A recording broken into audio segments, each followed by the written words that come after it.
When you're doing keto, it's all about the cheese, cheese, cheese. Hey everyone, welcome back to I'll Do It on Monday, the series where we try to answer all those questions you have about planning a wedding. Now last week we talked about the differences between wedding photos and film. Today I want to go a little deeper into a hotly debated topic. Who gets the priority, the photographer or the videographer? Fine, I'll do it. Okay, so this one always feels like the elephant in the room.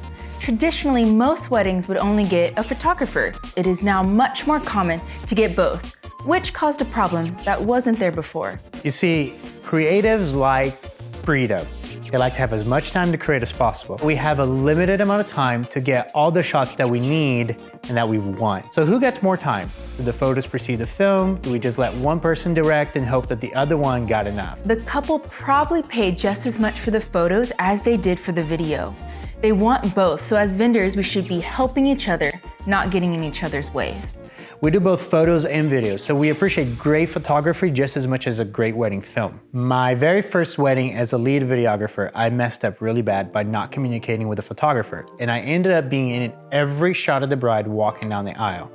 It was not intentional, and if I hadn't moved, the sun would have blocked every scene, but I could see that it was upsetting and I felt terrible about it. That day, I learned a great lesson. Communication is key. From your perspective as a coordinator, as a manager, how can photographers and videographers work better together? If they have an eye and they're professional and they've done this before, they can communicate really well. A really good photographer, while a videographer is having somebody walk through a field and hold hands and look at each other and laugh, can get great shots out of that. They're not their only shots, but if they know what they're doing and they are not trying to step on each other's toes the whole time, there's a lot of magic to be made.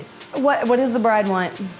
That's what I'll ask pretty much every time. And I would dare to say if she's paying for a photographer and a videographer, she wants both equally as bad. Their art is so similar in the still life and the movement and can complement each other if it's done right. If it's done well, it can be like a beautiful thing and like a really well-rounded picture of a wedding day.